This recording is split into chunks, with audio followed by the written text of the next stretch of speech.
আজকে এসেছি তোমাদের জন্য ক্লাস 10-এর রায় মার্টিনের মডেল কোশ্চেন পেপার 4-এর সমাধান নিয়ে। আজকের ভিডিওতে আমরা এই কোশ্চেন পেপারের কি করব, 1 মার্কের যে প্রশ্নগুলো সেগুলো সমাধান করব। সেটা হচ্ছে এমসিকিউ, সত্য মিথ্যা আর শূন্যস্থান পূরণ। এর আগের ভিডিওতে আমরা 1 থেকে 3 পর্যন্ত এই মডেল কোশ্চেন পেপারগুলো সলভ করেছি। যারা আগের ভিডিওগুলো এখনও দেখোনি তারা সেই আগের ভিডিওগুলো দেখো এবং ছোট প্রশ্নগুলো খাতাতে করে নাও।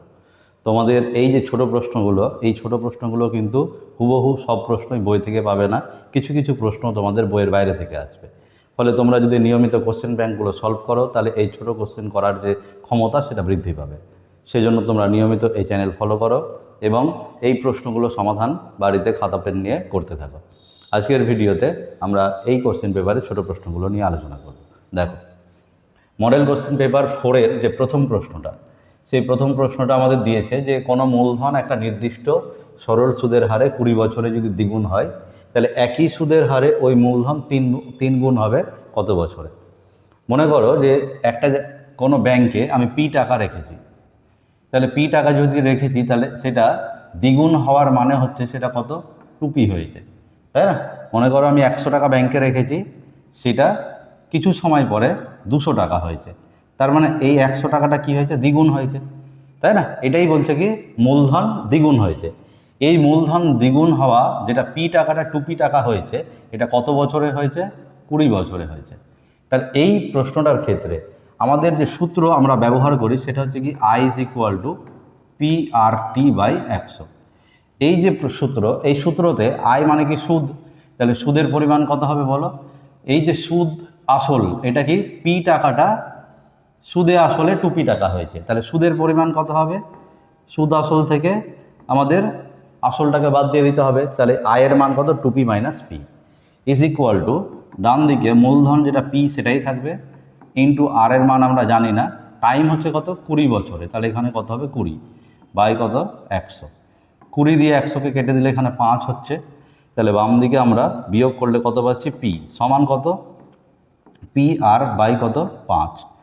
আমরা কোনাকুনি গুণ করলে এখান থেকে কত পাবো, 5p সমান সমান কত, PR। উভয় পক্ষ থেকে আমরা p যদি তুলে দিই তাহলে কত হবে, 5 ইজ ইকুয়াল টু r।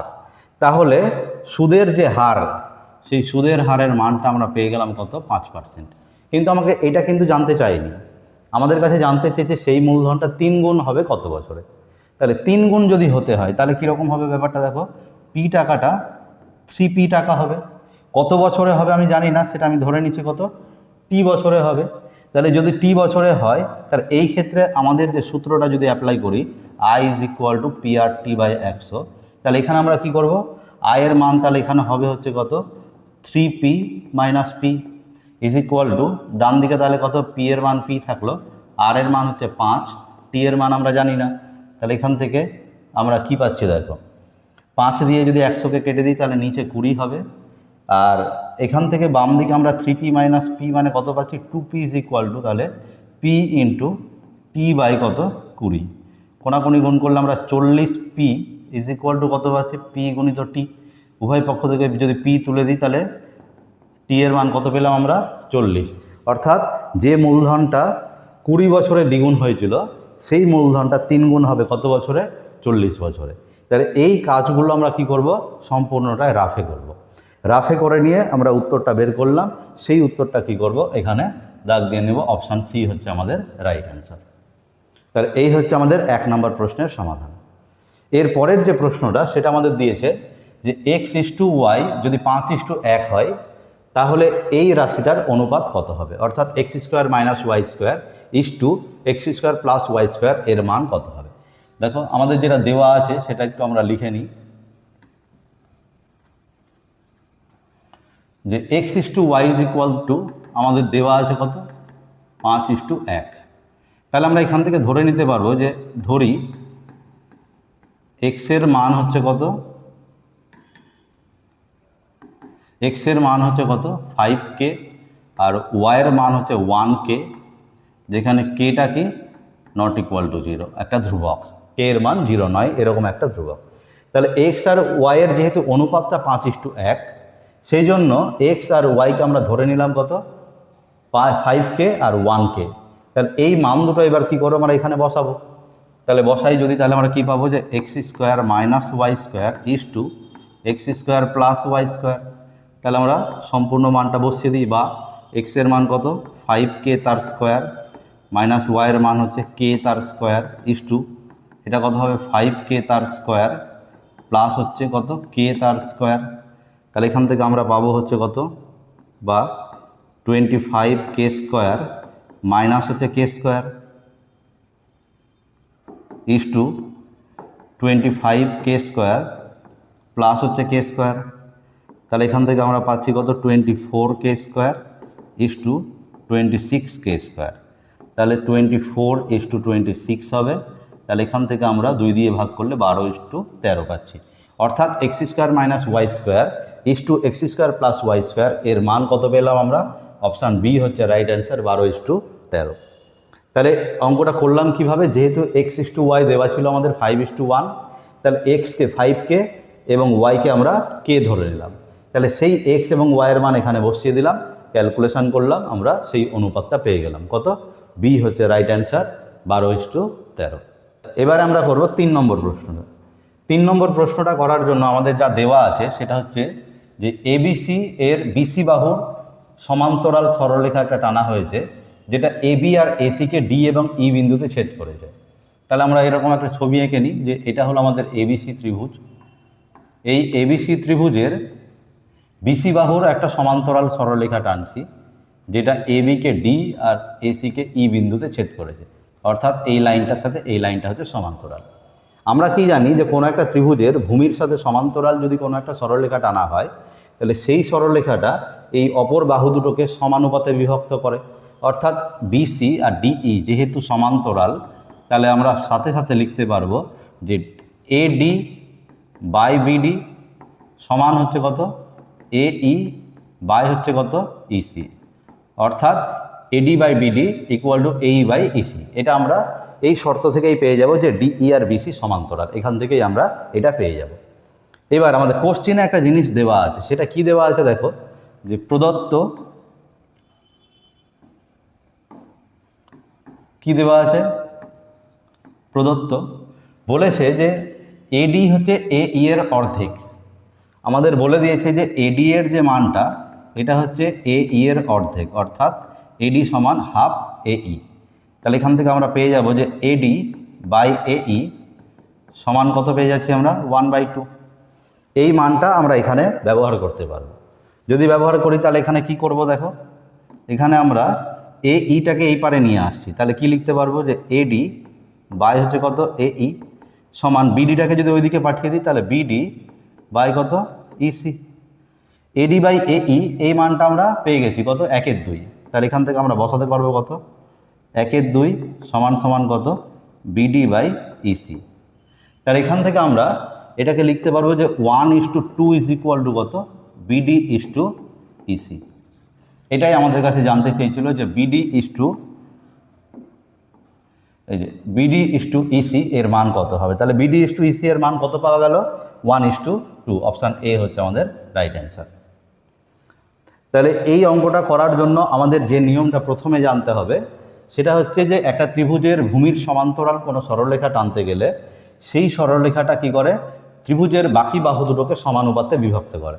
অর্থাৎ ডিই আর বিসি যদি সমান্তরাল হয় তাহলে আমরা AD by BD equal to এই বাই ইসি এটা লিখতে পারবো। এটার সাহায্যে বাকি অংশটুকু আমাদেরকে সমাধান করতে হচ্ছে। এরপরের প্রশ্নটা দেখো। এরপরের যে প্রশ্ন আমাদের দিয়েছে সেটা হচ্ছে 4 নম্বর প্রশ্ন। 4 নম্বর প্রশ্নে আমাদের যেটা বের করতে হবে বলেছে একটি সুষম ষড়ভুজের প্রতিটি অন্তঃকোণের বৃত্তীয় মানটা কত সেটা জানতে চেয়েছে। তাহলে আমরা আগে বের করব যে ষড়ভুজের হচ্ছে প্রতিটি অন্তঃকোণের যে ফর্মুলাটা সেটা কি হয়। আমাদের n সংখ্যক বাহু বিশিষ্ট সুষম বহুভুজের প্রতিটি অন্তঃকোণের যে ফর্মুলাটা সেটা হচ্ছে এটা, যে 2 × n-2 × 90 ডিগ্রি বাই হচ্ছে n। এটা হচ্ছে কি, যদি কোনো বহুভুজের বাহুর সংখ্যা n হয় তাহলে n সংখ্যক বাহু বিশিষ্ট বহুভুজের প্রতিটি অন্তঃকোণের ফর্মুলা। তাহলে এই ফর্মুলাতে আমাকে কি করতে হবে? এখানে যেহেতু ষড়ভুজ নিতে হবে তাহলে n এর মান 6 বসিয়ে দিতে হবে। যেহেতু এটা ষড়ভুজ তাহলে n ইকুয়াল টু কত বসাবো আমরা? 6 বসিয়ে দেব। যদি বসাই তাহলে আমরা কত পাবো? 2 × 6 - 2 × 90 ডিগ্রি বাই হচ্ছে কত? 6। তাহলে 2 দিয়ে 6কে কাটলে কত 3 হবে, আর 3 দিয়ে 90কে কাটলে কত হবে 30 হবে। তাহলে এটা হয়ে গেল 4 × 30 ডিগ্রি সমান হচ্ছে 120 ডিগ্রি। আমাদের অপশানগুলো আছে রেডিয়ানে, তাহলে 120 ডিগ্রিকে আমরা কি করব, রেডিয়ান বানানোর জন্য π/180 দিয়ে গুণ করে দেব। তাহলে এটাকে 60 দিয়ে কাটলে 2 হবে, আর 60 দিয়ে কাটলে 3 হবে, তার মানে এটা আমাদের হয়ে গেল কত 2π/3। তাহলে আমাদের এখানে যে অপশান ডি সেটা হচ্ছে রাইট অ্যান্সার, যে একটা সুষম ষড়ভুজের প্রতিটি অন্তঃকোণের মান হচ্ছে এটা। তোমাদেরকে এই ফর্মুলাটা মনে রাখতে হবে যে একটা n সংখ্যক বাহু বিশিষ্ট বহুভুজের প্রত্যেকটা অন্তঃকোণের মান হচ্ছে এই সূত্র দ্বারা আমরা নির্ণয় করতে পারবো। এই সূত্রটা আমরা কোন ক্লাসে শিখেছিলাম, সেটা হচ্ছে ক্লাস 8-এ, ঠিক আছে। তাহলে এই প্রশ্নের উত্তর আমরা পেয়ে গেলাম। এরপরে দেখো বলেছে যে প্রথম n সংখ্যক অযুগ্ম সংখ্যার গড় হচ্ছে n²/81 যদি হয়, তাহলে n এর মান কত হবে। তাহলে প্রথম nটি অযুগ্ম সংখ্যার যে গড় সেটা যদি আমাকে বের করতে হয়, তাহলে প্রথম n সংখ্যক সংখ্যাগুলোকে আমাকে যোগ করতে হবে এই অযুগ্ম সংখ্যাগুলোকে। তাহলে n সংখ্যক অযুগ্ম সংখ্যার যোগফল কত, মানে 1, 3, 5, 7 করতে করতে n সংখ্যক সংখ্যা যদি নেওয়া হয়, এর যোগফল সবসময় n² হয়, ঠিক আছে। একটু উদাহরণ দিই, যেমন ধরো একটা অযুগ্ম সংখ্যা সেটা হচ্ছে 1-এর স্কোয়ার, দুটো অযুগ্ম সংখ্যা নিলাম আমরা সেটা 4, তার মানে সেটা 2-এর স্কোয়ার। যদি 3টে অযুগ্ম সংখ্যা নিই আমরা তাহলে সেটা কত হচ্ছে 9, মানে 3-এর স্কোয়ার। যদি 4টা অযুগ্ম সংখ্যা নিই আমরা তাহলে সেটা হচ্ছে 16, মানে 4-এর স্কোয়ার। তাহলে যদি এই নিয়মে আমরা 5টা অযুগ্ম সংখ্যা নিই তাহলে সেটা 25, মানে 5-এর স্কোয়ার। তাহলে যতগুলো অযুগ্ম সংখ্যা ততর স্কোয়ার। এখানে দুটো অযুগ্ম সংখ্যা নিয়েছি তাই 2-এর স্কোয়ার, 3টে অযুগ্ম সংখ্যা নিয়েছি তাই 3-এর স্কোয়ার, 4টা অযুগ্ম সংখ্যা নিয়েছি তাই 4-এর স্কোয়ার, 5টা অযুগ্ম সংখ্যা নিয়েছি তাই 5-এর স্কোয়ার। তাহলে n সংখ্যক অযুগ্ম সংখ্যার যোগফল কত হবে n², তাই না। তাহলে এই যোগফলকে যদি আমি n দিয়ে ভাগ করে দিই তাহলে সেটাই হচ্ছে আমাদের গড়। তাহলে তোমাদের এটা জানতে হবে যে প্রথম n সংখ্যক অযুগ্ম সংখ্যার সমষ্টি কত হয়, এটা তোমাদের জানতে হবে যে প্রথম n সংখ্যক অযুগ্ম সংখ্যার সমষ্টি কত হয়, n² হয়, ঠিক আছে। তাহলে সেটা আমরা লিখে নিলাম যে প্রথম n সংখ্যক অযুগ্ম সংখ্যার সমষ্টি কত n²। তাহলে এই যোগফলকে আমরা কি করব, n দিয়ে ভাগ করে দেব, কারণ n সংখ্যক সংখ্যা নিয়েছি আমরা। তাহলে এই যোগফলকে আমরা n দিয়ে ভাগ করে দিলাম, তাহলে এটা হয়ে গেল কি আমাদের গড়। এই গড়ের মানটাই আমাদের বলে দিয়েছে কত n²/81। তাহলে এখান থেকে আমরা n এর যে মানটা সেটা পেয়ে যাব কত, উপর থেকে n² যদি তুলে দিই তাহলে 1/n = 1/81। তাহলে অতএব n = কত হলো 81। তাহলে এই অঙ্কের উত্তর হচ্ছে কি ডি। তাহলে এখানে তোমাদের যে জিনিসটা জানতে হবে ভালো মতন সেটা হচ্ছে যে n সংখ্যক অযুগ্ম সংখ্যার সমষ্টি কত হয়, যেটা আমরা নিয়ম দেখালাম যে সেই সিরিজে n সংখ্যক সংখ্যা অযুগ্ম যদি নেওয়া হয় তাদের যোগফল কত হবে n²। এটা তোমাদেরকে ভালো করে জানতে হবে। তাহলে এই হচ্ছে আমাদের 6টা MCQ। এর পরবর্তীতে যে প্রশ্নগুলো আছে সেটা দেখো। বলেছে সময়ের সঙ্গে কোনো কিছুর নির্দিষ্ট হারে যদি হ্রাস পায় সেটাকে কি বলা হয়, সমহার হ্রাস। মানে একটা নির্দিষ্ট সময়ের মানে অন্তরে বা নির্দিষ্ট সময় মেনে যদি কোনো জিনিস হ্রাস পায় তাহলে সেটাকে কি বলা হয়, সমহার হ্রাস। বৃদ্ধি পেলে কি বলে, সমহার বৃদ্ধি। বলছে দ্বিঘাত সমীকরণের একটি বীজ যদি শূন্য হয় তাহলে ধ্রুবক পদের মান কত হবে। মানে তোমাকে বলতে চাইছে যে একটা দ্বিঘাত সমীকরণ কেমন হয়, ax² + bx + c। এখানে ধ্রুবক পদ কোনটা হচ্ছে, এই যে এটা। বলছে যে বীজ যদি শূন্য হয় তাহলে এই ধ্রুবক পদটার মান কত হবে, অর্থাৎ c এর মান কত তোমার কাছে জানতে চেয়েছে। যেহেতু এই সমীকরণের একটা বীজ হচ্ছে কত, শূন্য। আমরা এর আগের ভিডিওগুলোতে এগুলো ডিটেলসে আলোচনা করেছি যে কোনো একটা সমীকরণের বীজ যদি জানা থাকে তাহলে সেই বীজ দ্বারা সেই সমীকরণটাকে সিদ্ধ করানো হয়। অর্থাৎ সিদ্ধ করানো মানে কি, এক্সের জায়গাতে সেই বীজটাকে আমরা বসিয়ে দিতে পারি। তাহলে যেহেতু এই একটা দ্বিঘাত সমীকরণ, যে দ্বিঘাত সমীকরণের একটি বীজ হচ্ছে শূন্য, তাহলে আমরা এক্সের জায়গাতে কত লিখতে পারবো, শূন্য লিখতে পারবো। অতএব x = আমরা কত বসাবো, শূন্য বসিয়ে দেবো। যদি শূন্য বসাই তাহলে আমরা কি পাবো, a × 0² + b × 0 plus C is equal to 0। তাহলে এটা হয়ে গেল 0 plus 0 plus C equal to কত 0। অতএব আমাদের উত্তর বেরিয়ে গেল কত সি ইকুয়াল টু 0। তাহলে সেই ধ্রুবক পদের মান কত পাওয়া গেল 0। তাহলে এই হচ্ছে আমাদের 2 নম্বর শূন্যস্থান পূরণের উত্তর। এরপরেরটা দেখো, বলেছে এবিসিডি একটা বৃত্তস্থ চতুর্ভুজ যার বিসি হচ্ছে বৃত্তটার একটা ব্যাস। তার মানে দেখো যে একটা বৃত্তস্থ চতুর্ভুজ নিলাম আমি এবিসিডি, যার বিসি হচ্ছে বৃত্তটার ব্যাস, মানে এটা হচ্ছে আমাদের বিসি। তাহলে এবিসিডি বলতে আমরা এ এখানে নিলাম, ডি এখানে নিলাম, তাহলে এবিসিডি হলো একটা বৃত্তস্থ চতুর্ভুজ যার বিসি হলো বৃত্তটার কি ব্যাস। বলে দিয়েছে যে এবিসি কোণের মান হচ্ছে 62 ডিগ্রি, অর্থাৎ কোণ এবিসি এই যে কোণটা এটা হচ্ছে তোমাকে বলে দিয়েছে 62 ডিগ্রি। তাহলে বলেছে এডিবি কোণের মান কত হবে জানতে চেয়েছে। তাহলে এডিবি অর্থাৎ এখানে আমাদেরকে এটা যোগ করতে হবে। তাহলে এডিবি এই কোণের মানটা কত হবে সেটা জানতে চেয়েছে। আমরা কি জানি যে একটা বৃত্তস্থ চতুর্ভুজের বিপরীত কোণগুলো পরস্পর কি হয় সম্পূরক হয়। তাহলে এখানে এই যে কোণটা দেখতে পাচ্ছ এই সম্পূর্ণ কোণটা 62 ডিগ্রি। তাহলে এই সম্পূর্ণ কোণের বিপরীত দিকে এই যে পুরো কোণটা দেখতে পাচ্ছ এই পুরো কোণটা কি হবে এই কোণের সাথে সম্পূরক কোণ হবে, কারণ এরা হচ্ছে একটা বৃত্তস্থ চতুর্ভুজের বিপরীত কোণ। তার মানে আমি লিখতে পারবো যে কোণ এবিসি মানে এই কোণটা প্লাস হচ্ছে কোণ এই সম্পূর্ণ কোণটা কি হবে এই যে এই কোণটা, এটা কি এডিসি, কোণ এডিসি। এই কোণ দুটো হচ্ছে পরস্পরের কি সম্পূরক কোণ। সম্পূরক কোণ মানে এদের যোগফল কত ডিগ্রি 180 ডিগ্রি। তার মধ্যে এবিসি কোণের মানটা আমাদের জানা আছে, তাহলে এখান থেকে আমরা এডিসি কোণের মানটা পেয়ে যাব, সেটা হচ্ছে কত। অতএব এডিসি কোণ সমান হচ্ছে 180 ডিগ্রি মাইনাস 62 ডিগ্রি। তাহলে 180 ডিগ্রি থেকে যদি 62 ডিগ্রি আমরা বাদ দিয়ে দিই তাহলে 10 থেকে 2 বাদ দিলে হবে 8, আর 18 থেকে 7 বাদ দিলে হবে হচ্ছে 11, অর্থাৎ 118 ডিগ্রি কোন কোণের মানটা পেলাম আমরা এই সম্পূর্ণ কোণের মানটা হচ্ছে এডিসি কোণের মানটা হচ্ছে 118 ডিগ্রি।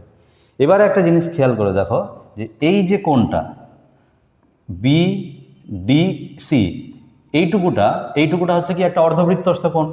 তাহলে যেহেতু কোণ বিডিসি এটা হচ্ছে অর্ধবৃত্তস্থ কোণ, তাহলে এর মান কত ডিগ্রি হবে 90 ডিগ্রি হবে। তাহলে এই বিডিসি কোণটা যদি 90 ডিগ্রি হয় তাহলে এখান থেকে এইটুকুটা 90 ডিগ্রি, তাহলে উপরে এই বেঁচে থাকা অংশটা কত হবে 118 ডিগ্রি থেকে আমরা বিয়োগ করে দিব। তাহলে অতএব কোণ এডিবি সমান সমান আমরা কত পাচ্ছি যে অতএব এখানে লিখে নিচ্ছি এডিবি এই কোণের মানটা হচ্ছে কি সম্পূর্ণ কোণ এডিসি, এখান থেকে আমরা বিয়োগ করব হচ্ছে কি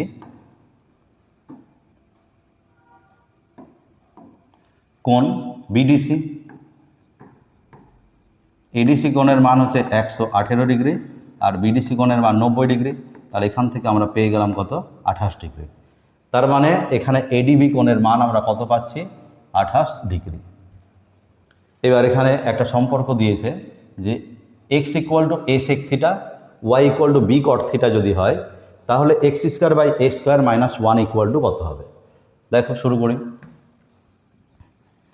আমাদের যেটা দেওয়া আছে সেটা হচ্ছে x equal to a sec theta, তাহলে এখান থেকে আমরা x by a is equal to কত পাবো সেক থিটা, আর ওয়াই ইকুয়াল টু দেওয়া আছে হচ্ছে কত বি কট থিটা, তাই না। তাহলে এখান থেকে আমরা y by b is equal to কত পাবো কট থিটা। কিন্তু তোমাদের একটা বিষয় জানতে হবে যে সেক থিটার সাথে কিন্তু কট থিটার কোনো সূত্র নেই। তাহলে সেক থিটার সাথে আমাদের সূত্র আছে ট্যান থিটার, তাহলে আমরা এখানে কি করব এটাকে একটু উল্টে দিব, b by y is equal to কত হয়ে গেল তাহলে ট্যান থিটা। তাহলে আমরা যে সূত্রটা জানি সেটা হচ্ছে কি sec square theta minus tan square theta is equal to 1, এই সূত্রটা আমরা ব্যবহার করছি। তাহলে সেক স্কোয়ার থিটার মান কত হবে তাহলে x square by a square minus tan square থিটার মান কত হবে তাহলে b square by y square is equal to 1। আমাদের যে সম্পর্কটা দেখতে পাচ্ছি সেটা হচ্ছে x square by a square minus 1 আছে, তাহলে আমরা কী করবো অতএব x square by a square minus 1 is equal to বাম দিকের বি স্কোয়ার বাই স্কোয়ারকে আমরা ডান দিকে পাঠিয়ে দিচ্ছি, তাহলে b square by y square. তাহলে এখানে আমাদের যে উত্তরটা হবে সেটা হচ্ছে কি হবে b square by y square. এই হচ্ছে আমাদের 4 নম্বর শূন্যস্থান পূরণের উত্তর। এরপরে 5-এর শূন্যস্থান পূরণ দেব। বলেছে একটি শঙ্কুর ভূমির ব্যাস হচ্ছে ডি একক আর উচ্চতা হচ্ছে ব্যাসের দ্বিগুণ, তাহলে শঙ্কুটির আয়তন কত হবে? তাহলে শুরু করি আমরা। যে একটা শঙ্কু, সেই শঙ্কুর হচ্ছে ব্যাস বলে দিয়েছে ডি, তাহলে ব্যাসার্ধ কত হবে? d/2। উচ্চতা হচ্ছে ব্যাসের দ্বিগুণ, তাহলে h = কত? 2d, এটা আমাদের বলে দিয়েছে, তাই না? ব্যাস হচ্ছে যদি d হয় তাহলে ব্যাসার্ধ হবে, আর এর মান হচ্ছে কত হবে? d/2। আর উচ্চতা হচ্ছে ব্যাসের দ্বিগুণ, তার মানে h এর মান কত হবে? 2d, এটা আমরা পেয়ে গেলাম। তাহলে শঙ্কুর আয়তনের ফর্মুলা কি? 1/3 পাই r²h, তাহলে সব মান বসিয়ে দাও। 1/3 পাই, আর এর মান কত? d/2 তার হোল স্কোয়ার ইন্টু h এর মান কত? 2d। তাহলে এখান থেকে আমরা পাবো হচ্ছে 1/3 পাই d²/4 ইন্টু হচ্ছে কত? 2d। তাহলে 2-এর সাথে 4 এখানে কেটে গেলে 2 থাকলো, তাহলে এটা হলো 1/6 পাই কত? d³ তাহলে এটা হচ্ছে আমাদের শঙ্কুর আয়তন। কত পেলাম আমরা? 1/6 পাই d³, এটা হচ্ছে ঘন একক। বলছে ক্ষুদ্রতর সূচক আর বৃহত্তর সূচক এদের ওজাইভের মধ্যবিন্দু যেটা, তার ড্যাশকে মধ্যমা বলা হয়, ঠিক আছে? তার হচ্ছে ভুজকে, মধ্যবিন্দু যেটা তার ভুজকে, যে কোনো বিন্দুর স্থানাঙ্ক যখন লেখা হয় তখন কি করা হয়? কমা দিয়ে লেখা হয়। প্রথমে যে সংখ্যাটা তাকে বলে ভুজ, আর পরে যে সংখ্যাটা থাকে তাকে বলে কোটি। তাহলে এখানে যে ছেদবিন্দুটা পাওয়া যাবে সেটা হচ্ছে কীরকম? এইরকম একটা বিন্দু পাওয়া যাবে, সেই বিন্দুর এই যে প্রথমে যে সংখ্যাটা থাকবে সেটাকে বলা হয় মধ্যমা। তাহলে মধ্যমা বলতে তাহলে আমরা কি বুঝছি? সেই ছেদবিন্দুটার ভুজকে বুঝছি, সেই জন্য ওজাইভের ছেদবিন্দুর ভুজকে কি বলা হয়? মধ্যমা। তারপর সত্য মিথ্যা দেখো, বলে যে অন্য কোনো শর্ত ছাড়া অংশীদারি ব্যবসায় অংশীদারগণ ভিন্ন ভিন্ন সময়ের জন্য মূলধন নিয়োজিত করলে তাকে মিশ্র অংশীদারি কারবার বলে। এটা ঠিক বলেছে, সরল অংশীদারি কারবারে একই সময়ের জন্য মূলধনটা নিয়োজিত করা থাকে, এটা ভিন্ন ভিন্ন সময়ের জন্য বলেছে, সেই জন্য এই অংশীদারি কারবারকে কি বলা হয়? মিশ্র অংশীদারি কারবার। তার মানে এটা কি হবে? সত্য। তাহলে 3-এর 1 নম্বর যেটা প্রশ্ন তার উত্তর হচ্ছে সত্য। এরপরেরটা দেখো, বলেছে এ আর বি যদি ব্যস্তভেদে থাকে, ব্যস্তভেদে থাকা মানে কি? এ সমানুপাতি 1/b, তাহলে এখান থেকে আমরা লিখতে পারবো যে এ = কত? k/b, যেখানে কে হচ্ছে কি? অশূন্য ভেদ ধ্রুবক। তাহলে কোণাকোণি গুণ করলে আমরা ab = কত পাচ্ছি? k, অর্থাৎ এ আর বি এর গুণফলের মানটা ধ্রুবক পাচ্ছি। ওরা দিয়েছে যে এ আর বি এর ভাগফলের মানটা ধ্রুবক, তার মানে এটা কি হবে?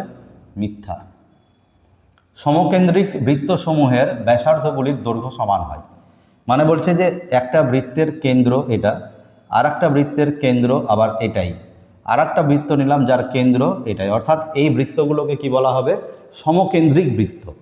সমকেন্দ্রিক বৃত্তগুলোর ক্ষেত্রে বলছে তাদের ব্যাসার্ধগুলো সমান, তাই হচ্ছে কি প্রথমটার ব্যাসার্ধ এটা, পরেরটার ব্যাসার্ধ এটা, তার পরেরটার ব্যাসার্ধ এটা, তাহলে সেই ব্যাসার্ধের দৈর্ঘ্যগুলো তো সমান হচ্ছে না, তার মানে এটাও কি হবে? মিথ্যা। তারপর যে 3 + sin θ এর সর্বোচ্চ মান কত? 3 + sin θ দেওয়া আছে, এর সর্বোচ্চ মান কত হবে সেটা জানার জন্য আমাকে কি করতে হবে? এই sin θর সর্বোচ্চ মানটা তোমাকে জানতে হবে। আমরা কি জানি যে সাইনের মান 0 থেকে শুরু হয়, কত অবধি হয়? 1 পর্যন্ত, তাই না? ক্লাস 10-এর জন্য sin θর রেঞ্জ হচ্ছে, এটা হচ্ছে ক্লাস 10-এর জন্য। ক্লাস 11-এ কিন্তু sin θর রেঞ্জটা একটু পাল্টে যায়, তোমরা 11-এ উঠবে তখন জানতে পারবে। তাহলে sin θর এখান থেকে আমরা জানতে পারছি সর্বনিম্ন মান হচ্ছে 0 আর সর্বোচ্চ মান হচ্ছে 1। তাহলে এই রাশিটার সর্বোচ্চ মান যদি জানতে হয় তাহলে sin θর মানকে সর্বোচ্চ হতে হবে, অর্থাৎ এর সর্বোচ্চ মান তাহলে কত হবে? 3 + 1 = কত? 4। তাহলে এখানে বলেছে যে 3 + sin θ এর সর্বোচ্চ মান 4, তার মানে এটা কি হবে? সত্য। এরপরের যে প্রশ্ন বলেছে একটি চোঙের আয়তন আর তার পার্শ্বতলের ক্ষেত্রফলের সাংখ্য মান হচ্ছে সমান, যদি হয় তাহলে তার ভূমির ব্যাসার্ধ হবে হচ্ছে কত? 2 একক। মানে একটা চোঙের কথা বলা হয়েছে যার আয়তন আর পার্শ্বতলের ক্ষেত্রফলের সাংখ্য মানটা সমান।